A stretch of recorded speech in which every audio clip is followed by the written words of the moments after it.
Hey everybody, this is a quick video in case you have a Sony GTK-XB60 Bluetooth party speaker and you need to do a hard reset to the factory default settings on it. Now you might want to do this for a couple of reasons. The first one is troubleshooting.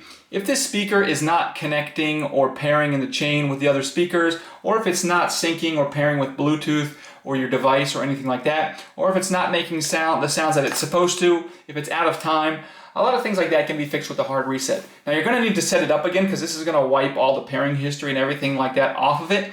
And that's the second reason you might want to do this. If you're just trying to get this speaker set up like as a new speaker and coming out of the box, you can go ahead and do that quite simply.